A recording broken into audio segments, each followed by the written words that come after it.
महत्वपूर्ण खबर।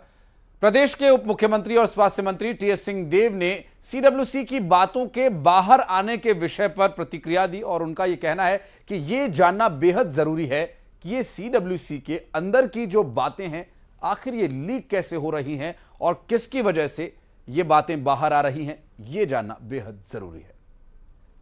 जहां तक मुझे जानकारी है, सीडब्ल्यूसी में उसकी बल्कि विस्तारित बैठक थी। विस्तारित सीडब्ल्यूसी की बैठक में मैं भाग लेने गया था। पहली मेरी उस स्तर की बैठक में भाग लेने का अवसर था और पहले शब्द जो खड़गे जी ने मीटिंग प्रारंभ होते कहे वो यही कहे कि यहाँ की बात एक शब्द भी बाहर नहीं जानी। तो कौन आप लोग को बता रहा है, पहले वो बात सामने आनी चाहिए कि खड़गे जी की बात का ही कौन उल्लंघन करके कह रहा है कि हमको ये जानकारी है, हमको ये जानकारी। या तो अध्यक्ष जी कहें कि सब खुला रहेगा, सीडब्ल्यूसी की बैठक में जो बातें होंगी वो पूरे देश को हम कैमरा भी लगा देंगे, वीडियो भी लगा देंगे, पूरे देश देखेगा कि अंदर गुप्त जो बैठक होती है उसमें क्या बात होती है। व्यवस्था एक होनी चाहिए ना कि अगर हमारे अध्यक्ष जी ने आदेश किया कि यहाँ की बैठक की कोई भी बात एक शब्द भी बाहर नहीं जाना चाहिए।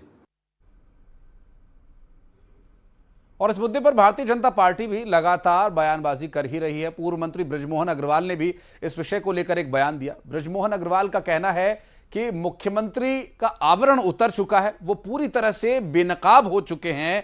कांग्रेस पार्टी पर निशाना साधते हुए उन्होंने कहा कि टीएस सिंहदेव समय समय पर सच बोलते आए हैं और इस बार भी उन्होंने सच बोला। केंद्र सरकार के सहयोग का जिक्र करके उन्होंने कांग्रेस पार्टी को पूरी तरह से बेनकाब कर दिया और कांग्रेस का सच जनता के सामने आ चुका है।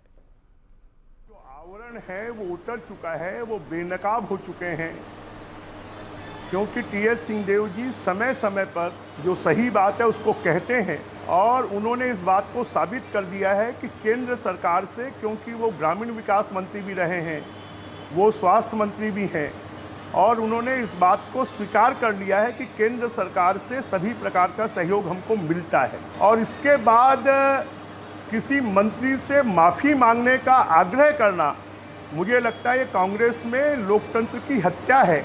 लोगों के जो बोलने का अधिकार है उसको रोकने का काम है और अब पूरी कांग्रेस पार्टी टीएस सिंहदेव जी के बयान के बाद में खड़गे जी, सोनिया जी, राहुल जी, प्रियंका जी सहित सभी बेनकाब हो गए हैं। और वहीं अजय चंद्राकर के बयान को लेकर भी लगातार बवाल मचा हुआ है। दरअसल अजय चंद्राकर ने इस पूरे मुद्दे को लेकर मल्लिकार्जुन खड़गे पर निशाना साधा।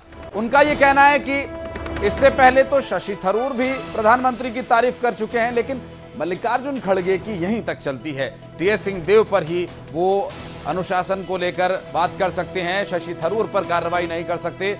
शशि थरूर के आगे उनकी चलती नहीं है। शशि थरूर ने भी पीएम मोदी की तारीफ की थी, थरूर पर कुछ नहीं बोल पाए मल्लिकार्जुन।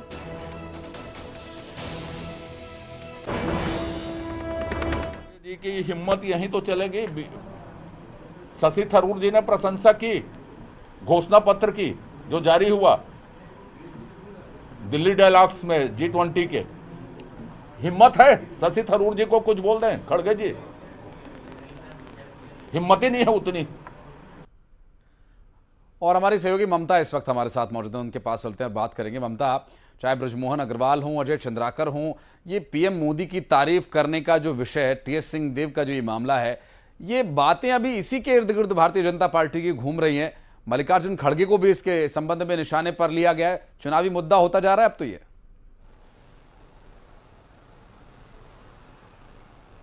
बिल्कुल, देखिए चुनावी साल है और ये बहुत बड़ा बयान था। इसलिए बहुत बड़ा बयान है कि लगातार राज्य सरकार ये आरोप लगाती रही है।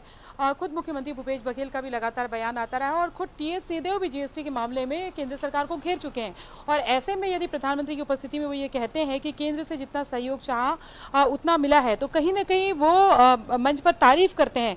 तो यही सवाल जो है उसके बाद बीजेपी को एक चुनावी मुद्दा मिल गया और बीजेपी आने वाले विधानसभा चुनाव तक के या लोकसभा चुनाव तक के इस मुद्दे को छोड़ना नहीं चाहती, क्योंकि अगर एक तरफ आपके जो बड़े नेता हैं वो एक तरफ आरोप लगाते रहे कि हमें सहयोग नहीं मिलता, दूसरी तरफ एक खुद उप मुख्यमंत्री जो है वो ये कहे कि जितना सहयोग चाहते थे वो मिले, यानी कि पार्टी के बीच के ही बयान में, कांग्रेस पार्टी के बीच के बयान में अगर गतिरोध मिले तो जाहिर तौर पर विपक्षी पार्टी इसका फायदा तो उठाएगी। और यही वजह है कि बीजेपी रोज कोशिश कर रही है कि किसी न किसी तरीके से जो है इस बयान को प्रमुख मुद्दा बनाया जाए और इसी के जरिए कांग्रेस पार्टी को घेरा जाए।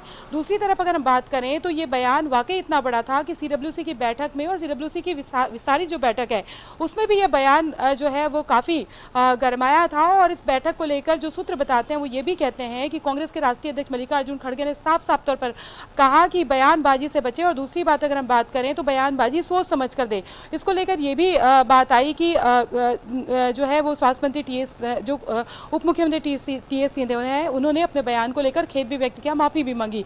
हालांकि उनसे जब इस बारे में पूछा गया तो उन्होंने कहा कि पहली बात तो ये है कि बैठक के ये साफ तौर पर राष्ट्रीय अध्यक्ष ने कहा था कि बैठक के बीच की चीजें जो है बाहर नहीं आनी चाहिए, लेकिन अगर इस तरह की बातें आ रही है तो कोई आकलन लगा रहा है, और अगर आकलन लगा रहा है तो कौन लगा रहा है या बातें कौन जो है वो बाहर लेकर जा रहा है। तो जाहिर तौर पर कांग्रेस पार्टी भी ये मान के चलती है कि इस बयान के चलते जो है वो पार्टी को कई तरह की दिक्कतों का सामना करना पड़ सकता है। बिल्कुल, और चुनावी मुद्दा भी धीरे धीरे ममता ये बनता ही जा रहा है। बहुत बहुत शुक्रिया आपका इस पूरे मामले पर जानकारी देने के लिए। और पेंड्रा से इस बीच एक बड़ी खबर आपको बता दें, केंद्रीय मंत्री अनुराग ठाकुर छत्तीसगढ़ आने की तैयारी में, और पेंड्रा में भारतीय जनता पार्टी की